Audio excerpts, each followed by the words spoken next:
Olá, mamíferos! Tudo bem? Nossa aula de hoje é sobre tecidos vegetais ou histologia vegetal. Hoje a gente vai fazer uma breve introdução, na verdade, dessa disciplina de histologia vegetal ou tecidos vegetais, só para a gente ter um panorama geral do que a gente vai ver daqui para frente, nessa sequência, tá? Então, alguns nomes podem até soar muito estranhos no início, mas a gente vai entender cada um deles em detalhes, uma aula específica para cada tecido, você vai entender direitinho. Aqui é só para a gente poder ver um pouquinho desse caminho que a gente vai seguir. Começando pelo meristema, que é um dos tecidos fundamentais aí, lembrando que tecidos é um conjunto de células, né? O meristema é como se fosse a célula-tronco dos vegetais. É um tipo de tecido indiferenciado, na verdade, células todas indiferenciadas, que têm alta atividade mitótica, ou seja, elas estão se dividindo continuamente, intensamente. Existem dois tipos de meristema, o meristema primário e o meristema secundário. Atenção! O meristema primário ele vai dar origem aos tecidos primários, que seria, no caso, protoderme, um meristema chamado fundamental e o procâmbio. E o meristema secundário ele vai dar origem a dois outros tecidos, o felogênio e o câmbio. Dá um desespero, né, ver esse tanto de nome. Vai com calma, a gente só está apresentando aqui o caminho, tá? O que fica de importante para cá, que o meristema é um tipo de célula indiferenciada, que vai se diferenciar em outros tecidos, principalmente em parênquima, que é um tecido especializado em preenchimento. São conjuntos de células ali que estão em diferentes órgãos vegetais e dependendo do ambiente que esse vegetal está, dependendo da necessidade dele, ele acaba desenvolvendo um tipo de parênquima. Por exemplo, temos aqui o parênquima clorofiliano. É um parênquima que está nas folhas. É um tipo de um conjunto de células que está ali para preencher a folha, né, os espaços da folha. E esse parênquima, ele é chamado de clorofiliano porque é ali que ocorre a fotossíntese, tá? Parênquima clorofiliano. Temos também parênquima de armazenamento. É um conjunto, um tecido, na verdade, né, um conjunto de células que tem função de armazenar nutrientes. A gente vai ver com detalhes aí quais são os tipos de nutrientes que são armazenados e como eles são armazenados também. Um outro tipo de parênquima que nós temos é o aerífero. É até meio contraditório a gente falar em tecido de preenchimento, sendo que na verdade o preenchimento aqui na maioria das vezes acaba sendo com ar. E por que um tecido com ar? Imagine que uma planta aquática está no ambiente aquático, ela não pode ficar submersa, ela tem que ficar na superfície.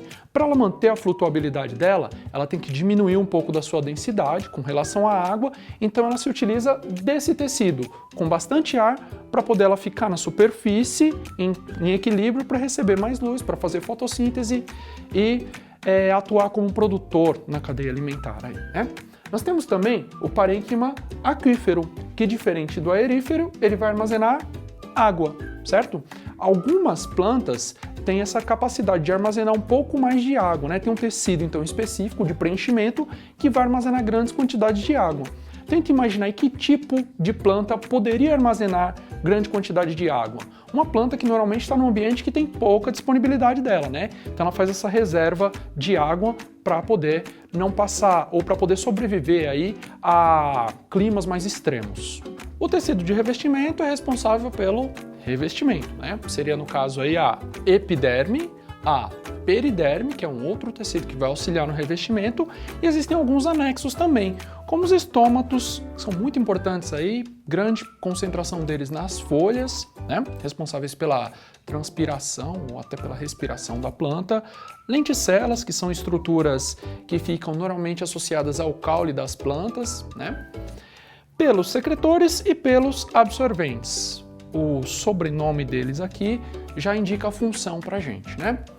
Existem também os tecidos de sustentação, como o colênquima e o esclerênquima. São tecidos que vão auxiliar na sustentação. Os nomes são bem sugestivos, né, na verdade.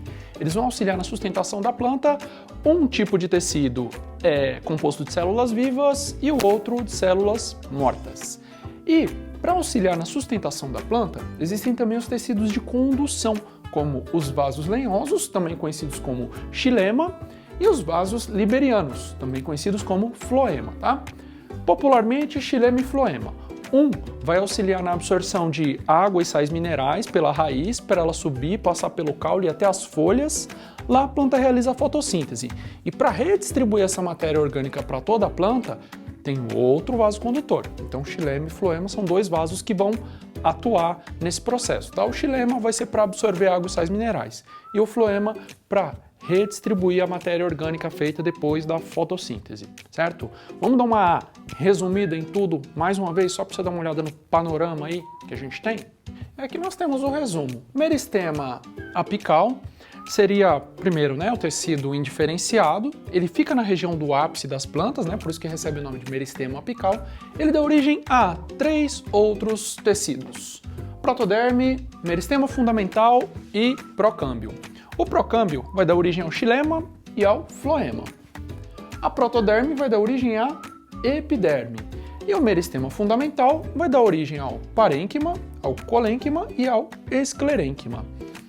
Dá para ter uma noção aí do que a gente vai ver daqui para frente? Cada um desses tecidos, como eles funcionam, a fisiologia deles, a gente vai entender um pouquinho mais de detalhe nessa sequência de aulas desse bloco, certo? Tudo bem? Bom, por hoje era isso, uma pequena introdução de histologia vegetal. Até mais!